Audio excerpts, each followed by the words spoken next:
Miren ustedes, el asunto, el país, la cultura, el nombre de Cuba es siempre causa de amor y de rigor en España, especialmente en Andalucía, porque queremos mucho a los cubanos y a las cubanas, así le parece a este humilde informador al menos. Iroel Sánchez Espinosa es un importante periodista cubano, bloguero, que está en España estos días para pronunciar conferencias y presentar su libro, del que hablaremos enseguida. Trabaja en la Oficina para la Informatización de la Sociedad Cubana, si decimos bien.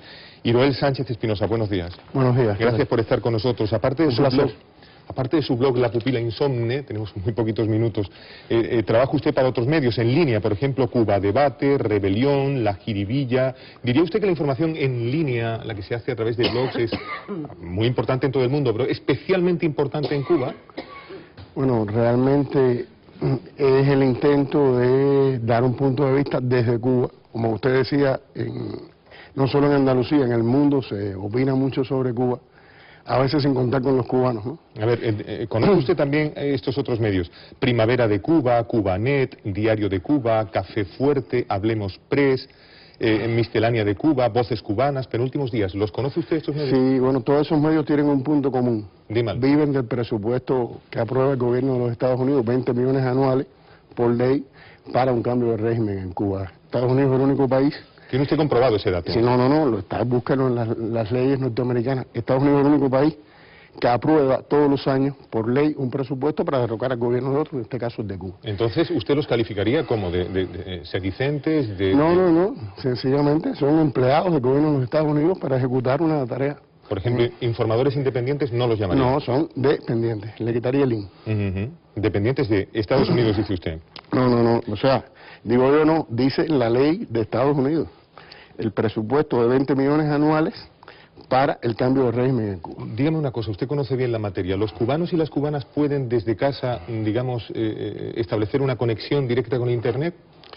Desde la casa no. Hoy hay en Cuba más de 118 salas de navegación. En las condiciones de Cuba nosotros tenemos un problema en desarrollo de las infraestructuras de Internet, en buena medida por no disponer de los recursos económicos y tecnológicos, fruto del bloqueo de Estados Unidos, para poder llegar hasta las casas. Es una voluntad del gobierno cubano que no se ha podido ejecutar. El país ha tenido que tener otras prioridades relacionadas con el desarrollo, con el acceso a servicios que en Cuba son gratuitos, como la educación, como la salud, que en muchos lugares se están recordando, y los cubanos han definido eso como su prioridad, pero cualquier cubano que tenga los recursos económicos va y contrata 1 hora, 2 horas, las que deseen, una sala de navegación. Se informa de que una hora vale como 7 o 9 dólares de Estados Unidos. $4.50. Vale, ¿y eso los tienen muchos cubanos? ¿Sí? ¿Pueden pagarlo sin problema? No los tienen muchos cubanos. Bien. Pero a la vez, en las universidades es gratuita, en todas las instituciones de salud es gratuita, en más de 100.000 médicos y profesionales de la salud disponen en su casa del servicio de una red que se llama Infomet para, entre otras cosas, acceder a contenidos de Internet relacionados con la ciencia, con la medicina, y mejorar su formación. Con esa formación y con esa calidad de servicio, hoy más de 40.000 profesionales de la salud cubana resuelven los problemas de salud en el tercer mundo de muchos países. Háblenos un poco de su libro, que se titula Sospechas y disidencias, una mirada cubana en la red. Parecería por el título que es que la presencia cubana en la red es un poco la de búsqueda de culpables. No, el libro trata de decir lo contrario, que los sospechosos y los disidentes somos los que tratamos de tener una opinión distinta sobre Cuba a la que imponen estos grandes medios de comunicación y estas personas que Estados Unidos paga para opinar sobre Cuba. El libro es una selección de post del blog que yo hago, que se llama La Pupila Insomne, una pequeña selección que aborda sobre todo el tratamiento de los medios de comunicación a Cuba y cómo en algunos casos se violan las reglas elementales del periodismo, el contrastar fuentes, el abordar a profundidad los problemas. Dígame, por favor, respuesta a esta pregunta que le planteo en estos términos. ¿Son necesarios en Cuba ciertos cambios políticos y económicos para que sus ciudadanos puedan disponer de mayor bienestar material y alcanzar la realización personal? Le pregunto. Muy necesario. De hecho, ha habido en los últimos años un debate muy amplio. Por ejemplo, de más de 8 millones de cubanos participaron en el debate de los lineamientos económicos y sociales, que después se reformularon en base a ese debate, en base a esas opiniones, y recogió una agenda de cambios que en estos momentos se están implementando en Cuba. Eso es de consenso, pudiéramos decir, general en Cuba, la necesidad de esos cambios. Lo que no están de acuerdo los cubanos es con aplicar una doctrina de shock, como se ha hecho en otros lugares que han lanzado a la calle a millones de personas, han dejado en el desamparo a otros muchos también. Sin embargo, por esos términos, por haber afirmado lo que yo le he preguntado, es decir, por haber dicho son necesarios en Cuba ciertos cambios políticos y económicos para que sus ciudadanos puedan disponer de mayor bienestar material y alcanzar la realización personal, un inspector aduanal cubano comunicó a la bloguera Joanny Sánchez la confiscación de ejemplares de su libro Cuba Libre. ¿Usted conoce a Joanny Sánchez personalmente? Personalmente no. A ver, eso no es cierto. A ella no le han confiscado ningún libro. Ella puede haber dicho eso, pero no, y mucho menos por decir eso. Ese libro, partiendo incluso de una nota de portada donde citan al presidente Obama en una supuesta opinión sobre Joanny Sánchez que nunca dio, según los cables revelados por Wikileaks, esa entrevista de Obama a esta señora nunca existió, fue redactada esa respuesta en la sección de intereses de Estados Unidos en La Habana. Bueno, por tanto, está demostrando que desde la portada ese libro que usted cita es un fraude. Es una construcción como parte de esa guerra contra Cuba financiada por el gobierno de los Estados Unidos. El blog de Joanny Sánchez, por cierto, mundialmente conocida, como usted sabe, internacionalmente premiada, no solo por Estados Unidos, no dice que hubiese un encuentro físico para entrevista entre Obama y Joanny Sánchez. Dice que ella remitió a través de Internet una serie de preguntas que Obama respondió. Son dos cosas distintas. No.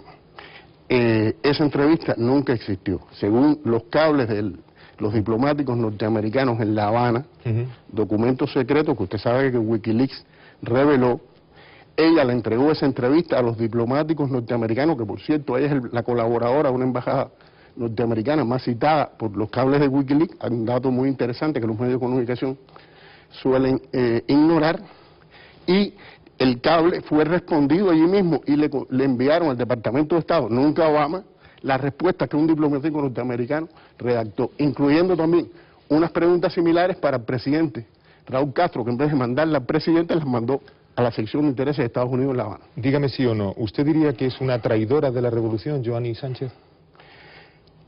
Traidor es el que participa de una causa.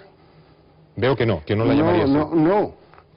Es una traidora, en todo caso sería contra su país, contra su nación, no contra un proyecto político, porque el gobierno de los Estados Unidos lleva 200 años tratando de intervenir en los asuntos de Cuba, desde Thomas Jefferson. Usted es periodista, conoce muchos periodistas en Cuba. ¿Usted le suenan los nombres de Mario Echeverría Driggs, David Águila Montero y William Cácer Díaz?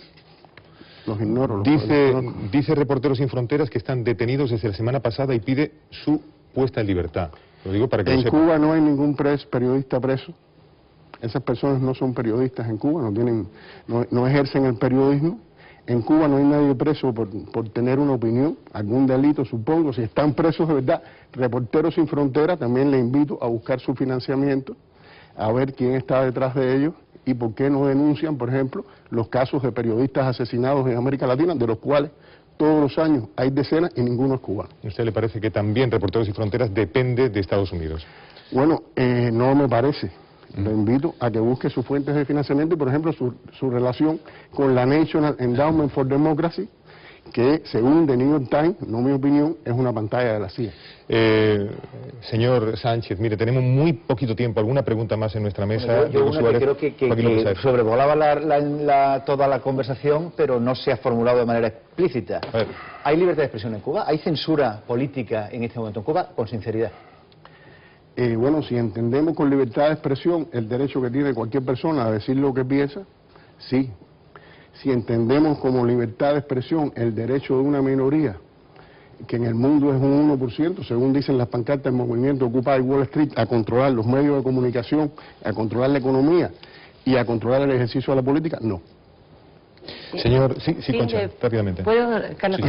No, quería preguntar si la administración Obama ha supuesto algún cambio en su relación de Estados Unidos con Cuba o es la misma línea que los presidentes anteriores. Bueno, en su opinión. Obama regresó la política a lo que había hecho Clinton y que Bush había revertido, o sea, permitió el viaje de los cubanos americanos a Cuba, que Bush había prohibido muy restrictivamente, permitió algunos viajes con objetivos culturales y educativos, y a la vez ha recrudecido la persecución, por ejemplo, las multas a cualquier banco que opere con Cuba, con dólares norteamericanos, a empresas que vendan tecnología a Cuba. Ahorita hablábamos de Internet, por ejemplo, la empresa Ericsson sueca, el año pasado fue multada fuertemente por vender equipos para la telefonía celular a Cuba. O sea, por un lado, él ha tratado de dar una apariencia de cambio con estos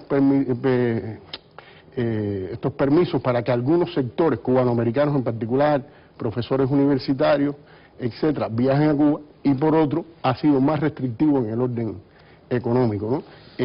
Incluso estos cambios últimos en el orden cultural, educativo, para la relación con Cuba, por las presiones de los sectores políticos de ultraderecha en Miami, después le dio un poco atrás y fueron más restrictivos. Esa es la percepción que tenemos. Gracias. Hablar de Cuba como asunto de amor y rigor sería tema para muchas horas en Andalucía, especialmente también en toda España, en su conjunto. Gracias por estar esta mañana con nosotros. Muchas gracias a ustedes por permitirnos estar aquí, y ha sido un placer compartir estas ideas. Gracias. A ver, esta mañana de martes vamos con otro asunto, si os parece. 15